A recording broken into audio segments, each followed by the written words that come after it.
नमस्कार। जय गुरुदेव। अद्भुत, आश्चर्यजनक किंतु सत्य। जी हाँ, ये किताब ऐसे अनुभवों का सार है, ऐसे अनुभवों का संकलन है जहाँ परिजनों ने गुरुदेव के आशीर्वाद से, कृपा से अपने जीवन में चमत्कार पाया, अपने जीवन में परिवर्तन पाया, अपने जीवन में कुछ ऐसा पा लिया जिनकी उन्हें उम्मीद नहीं थी। हालांकि गुरुदेव जब तक भौतिक शरीर में रहे तब तक अपने हर शिष्य, हर परिजन को ये कहते थे कि बेटा, मैंने तेरा काम तो कर दिया, पर ये किसी को बताना मत। अगर तुम सबको ये बताते रहोगे तो सब मुझे एक सिद्ध संत समझ लेंगे, चमत्कारी बाबा समझ लेंगे, और फिर मेरा काम करना मुश्किल होगा, यहां से वहां तक लाइन लग जाएगी। मुझे आदेश मिला है एक लोक सेवी का जीवन जीने के लिए, लोगों को अध्यात्म का सही मतलब समझाने के लिए। अतः मेरी चमत्कारों को तुम कम से कम मेरे जीते जी, कम से कम मेरे भौतिक शरीर में रहते हुए मत बताना।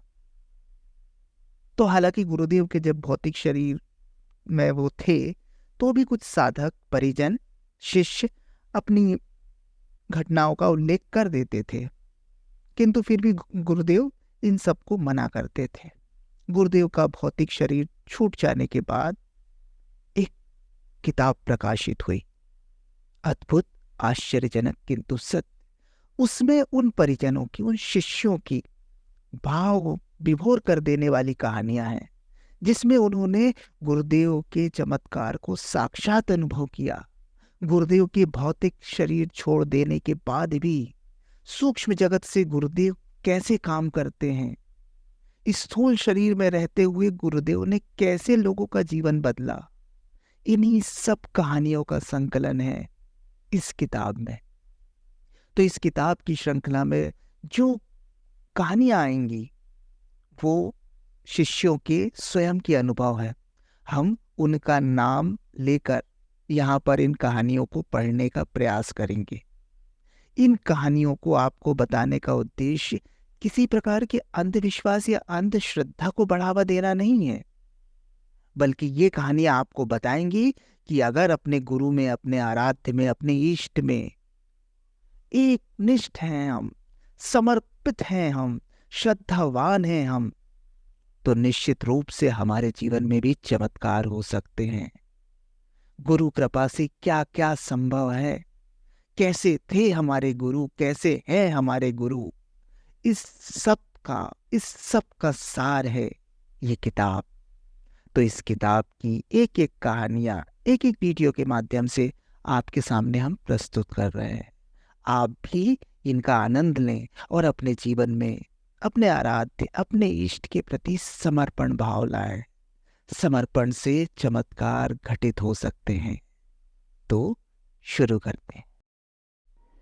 चंद्रकिशोर सिंह जी कहते हैं कि सन 1971 में मैंने गायत्री महामंत्र की दीक्षा तो ले ली, पर दीक्षा के समय परम पूज्य गुरुदेव के दर्शन नहीं हो सके।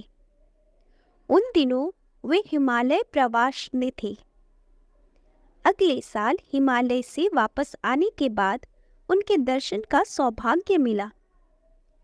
दीक्षा के 5 वर्षों बाद एक बार फिर शांति कुंज पहुंचा। एक विशेष साधना सत्र में शामिल होने के लिए सत्र शुरू होने के पहले जब मैं गुरुदेव को प्रणाम करने गया तो देखा कि पंक्ति में पहले से ही काफी लोग खड़े थे।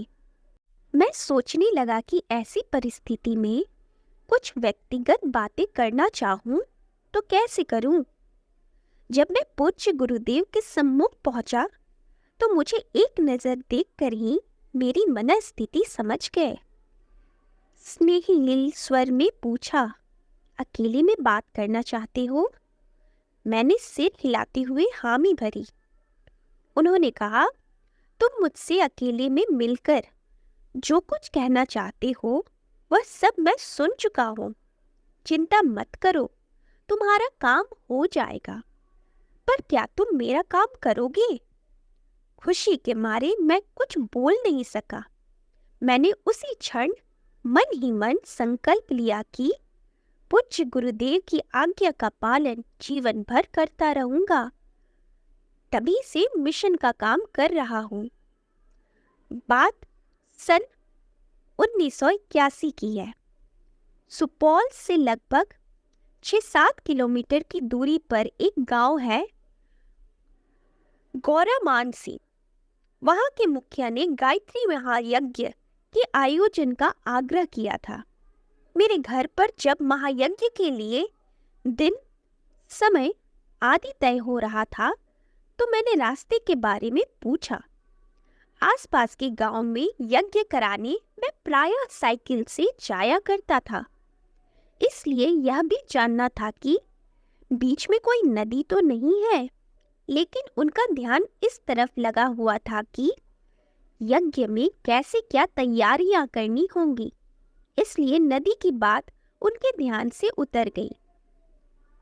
मैं भी बातचीत के प्रवाह में नदी के बारे में दोबारा पूछना भूल गया और मुखिया जी कार्यक्रम तय करके वापस चले गए। मैं निर्धारित तिथि के एक दिन पूर्व घर से चला, पर रास्ते में ही शाम हो गई। सूर्यास्त के बाद आवाजाही कुछ कम पड़ने लगी। शाम के कुछ और गहरा जाने के बाद रास्ता सुनसान पड़ गया। आगे की बस्ती में कच्ची सड़क के किनारे कुछ लोग खड़े खड़े आपस में बातचीत कर रहे थे। उन्होंने मुझे रोककर पूछा, कहाँ तक जाना है पंडित जी? मैंने कहा, गौरामान सिंह। गांव का नाम सुनते ही उनमें से एक बोल पड़ा, पंडित जी, गौरामान सिंह तो यहाँ से बहुत दूर है। आगे का इलाका भी ठीक नहीं है। रास्ते में कहीं लूटपाट, छीना झपटी करने वालों से सामना हो जाए तो क्या करोगे? अच्छा, यही होगा कि आप हमारे यहाँ ही रात्रि विश्राम कर लें। पर मुझे तो पूज्य गुरुदेव के काम से जाना था। उन सबको समझा बुझाकर धन्यवाद देकर आगे बढ़ चला। आगे चलकर एक गांव मिला, रजवा। वहां पहुंचकर देखा सामने एक बड़ी सी नदी है। नदी के किनारे पहुंचकर देखा एक नाव लगी है। मैंने इधर उधर नजर दौड़ाई। दाहिनी ओर थोड़ी ही दूरी पर घुटने भर की धोती पहने एक ग्रामीण खड़ा था। मैंने पास जाकर पूछा, यह नाव किसकी है? उसने कहा, नाव तो मेरी ही है, कहिए क्या बात है? मैं बोला, भैया, मुझे गौरामान सिंह जाना है। क्या आप मुझे नदी के उस पार पहुंचा देंगे? उसने लापरवाही से जवाब दिया, इतने कम पानी में नाव नहीं चल पाएगी, उतरकर पार होना पड़ेगा। मैं गुरुदेव का नाम लेकर साइकिल के साथ ही नदी में उतर गया। पानी कमर से कुछ ही ऊपर था, लेकिन फिर भी साइकिल आगे बढ़ाने के लिए काफी जोर लगाना पड़ रहा था। अभी नदी का चौथाई हिस्सा ही पार कर रहा था कि एक एक कर मेरे दोनों पैर दलदल में जा धंसे। बाहर निकलने के लिए जितना ही जोर लगाता था, उतना ही अंदर धंसता चला जा रहा था। जब जांग तक का हिस्सा कीचड़ में धंस गया तो मेरी हिम्मत जवाब देने लगी। भाई आक्रांत मन भी यह मान चुका था कि अब किसी भी पल मेरी जीवन लीला समाप्त हो सकती है। व्यक्ति को अपने जीवन के अंतिम क्षण में किस प्रकार की अनुभूति होती है, इसका आभास मुझे उन पलों में होने लग गया था। सारे शरीर में जैसे बिजली सी कौंध गई थी। पिछला पूरा जीवन एक बारगी आंखों के आगे नाच उठा। कितने सारे काम पड़े हैं। मेरे मर जाने के बाद उन छोटे छोटे बच्चों का क्या होगा? हताश के इस दौर में पूज्य गुरुदेव की बात याद आई। उन्होंने कहा था कि वे हमेशा हमारे आगे पीछे रहेंगे, विपत्तियों से हमारी रक्षा करेंगे।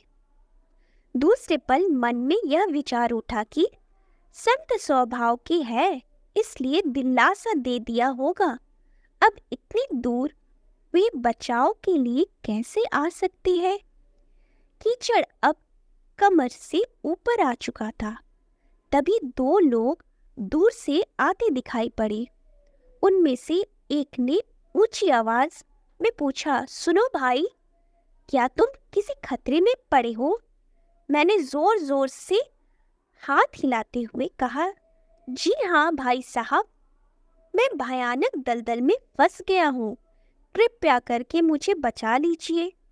मेरी बात सुनकर वह अपने साथी को पीछे छोड़कर तेजी से दौड़ पड़ा।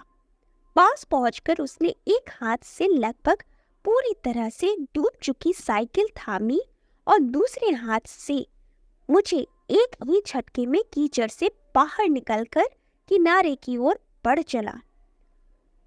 ऊपर से दुबले पतले दिखने वाले उस आदमी की अंदरूनी ताकत देखकर मैं मन ही मन उसकी प्रशंसा कर रहा था।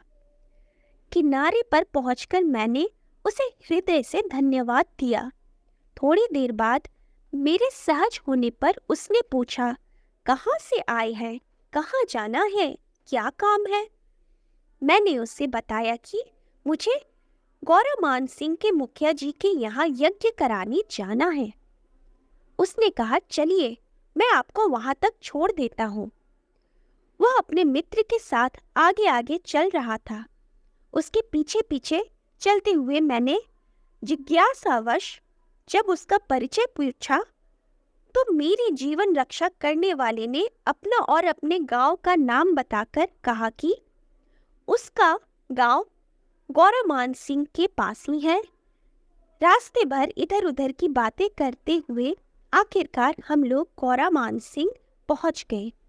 एक बड़े से मकान के पास पहुंचकर वे दोनों रुके और उंगली से इशारा करते हुए कहा, यही मुखिया जी का घर है, अब आप हमें आज्ञा दीजिए।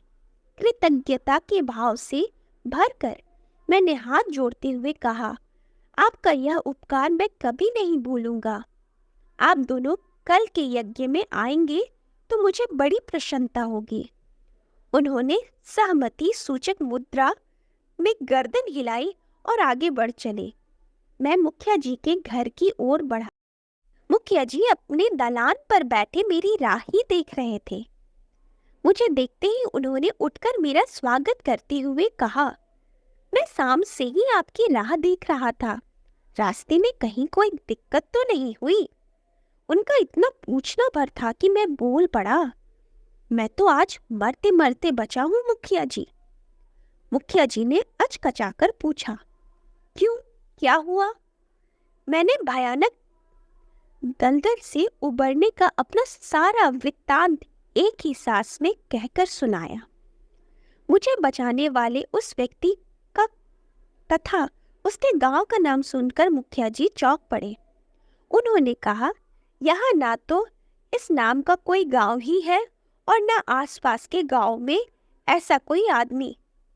मुखिया जी को इस बात पर भी घोर आश्चर्य हो रहा था कि उस व्यक्ति से मेरी सारी बातचीत हिंदी में होती रही। जब मुखिया जी ने मुझे यह बताया कि आसपास के किसी भी गांव में एक भी व्यक्ति खड़ी बोली का जानकार नहीं है तो मेरे भी आश्चर्य का ठिकाना नहीं रहा। सोचने की मुद्रा में मेरी आंखें बंद हो गई। मुझे लगा कि सामने परम पूज्य गुरुदेव खड़ी है, मंद मंद मुस्कुराते हुए कह रहे हैं, तुम जहां भी जाते हो मैं तुम्हारे आगे पीछे मौजूद रहता हूँ। आगे से अनजान राहों पर उस समय में मत चला करना। भावलोक में विचरण करते हुए गुरुदेव की इस प्यार बड़ी झड़की से मेरी आंखें नम होती चली गई। जय गुरुदेव।